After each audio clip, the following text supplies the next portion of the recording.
কোরআনে শেখার কথা মানুষ জন্মের আগে কেন বললেন? বলে এই জন্য বলেছে, বলে কোরআন এত দামি আর এত প্রয়োজন। কোরআন ছাড়া মানুষ জন্ম হতে পারে না, কোরআন ছাড়া মানুষ চলতে পারে না।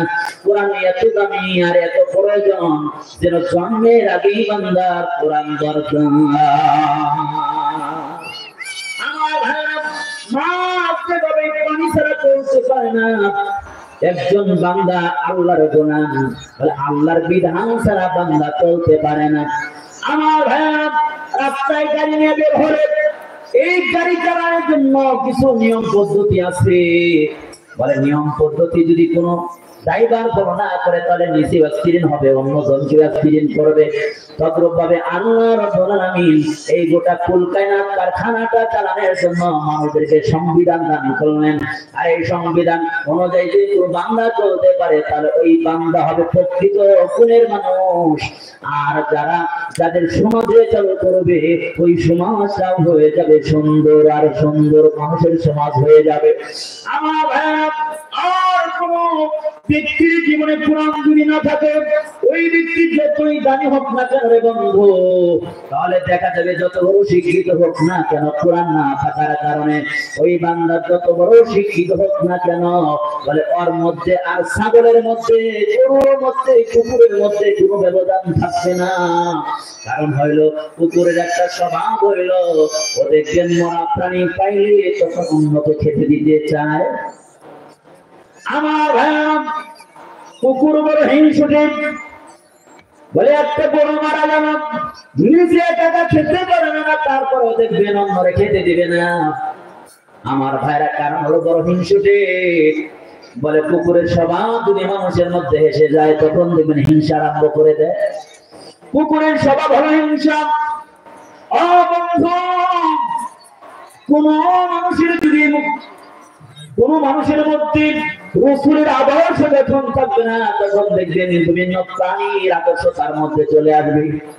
কোন মানুষের মধ্যে গরুর আদর্শ পাওয়া যাবে, কোন মানুষের মধ্যে ছাগলের আদর্শ পাওয়া যাবে, কোন মানুষের মধ্যে সাপের আদর্শ পাওয়া যাবে, কোন মানুষের মধ্যে কুকুরের আদর্শ পাওয়া যাবে। বিভিন্ন গুণ আর আদর্শ মানুষের মধ্যে পাওয়া যাবে।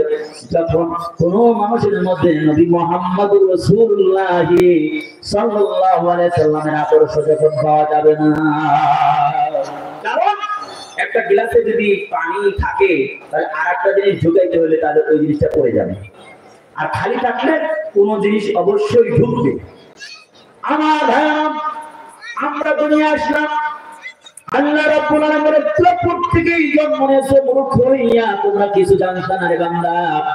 আল্লাহ রাব্বুল আলামিন বলেন, আল্লামাল ইনসানা মা লাম ইয়ালাম। আল্লাহ রাব্বুল আলামিন বলেন, ও বান্দা, তোমরা যা জানতা না যিনি জানা দিয়েছেন তিনি কে? জোরে বলেন আল্লাহ। জোরে বলেন কে? আল্লাহ পাক বলেন, তোমরা যা জানতে না, তোমরা যা জানো না সেই বিষয়গুলো, সেই জিনিসগুলো আমি আল্লাহ পাক তোমাদেরকে জানিয়ে দিয়েছি। সুবহানাল্লাহ। আমার ভাইয়া, আমরা এই দুনিয়ার অন্ধকার, দুনিয়া আসলাম অন্ধকার, পৃথিবীতে আসলাম। প্রত্যেকটা মানুষ মূর্খ হইয়া দুনিয়ার জগতে আসলো। আর এই মূর্খ মানুষগুলোকে শিক্ষিত বানানোর জন্য নবী মুহাম্মদ রাসূলুল্লাহ সাল্লাল্লাহু আলাইহি সাল্লামকে আদর্শবান শিক্ষক বানাইয়া দুনিয়ার জগতে পাঠাইছেন। সুবহানাল্লাহ। এই কথাটা কোথায় পাবেন? তাহলে হাদিসের দিকে লক্ষ্য করুন। আল্লাহ রাসূল সাল্লাল্লাহু আলাইহি সাল্লাম বলেন, মুআদ্দিসু মুআল্লিমান, আমি পৃথিবীতে শ্রেষ্ঠ, আমি পৃথিবীতে আল্লাহ পাক পাঠাইছেন, প্রেরিত হয়েছে শিক্ষক হিসাবে। সুবহানাল্লাহ। হিসাবে, শিক্ষক হিসাবে পৃথিবীতে মহান রব্বুল আলামিন মুহাম্মদুর রাসূলুল্লাহ সাল্লাল্লাহু আলাইহি সাল্লামকে পাঠিয়েছেন। আমার ভাইরা, এই জন্য কোন মানুষ যদি নবী মুহাম্মদের আদর্শ গ্রহণ না করে, নবী মুহাম্মদের শিক্ষা গ্রহণ না করে, দেখবেন ওই ব্যক্তি লয়ার হতে পারে, ব্যারিস্টার হতে পারে, পৃথিবীর সবচেয়ে বড় শিক্ষিত হতে পারে কিন্তু আল্লাহ রাব্বুল আলামিনের ফেরেশতা ওই ব্যক্তি শিক্ষিত না। আমার ভাইরা দেখবেন বিভিন্ন বিদেশ থেকে অক্সফোর্ড বিশ্ববিদ্যালয়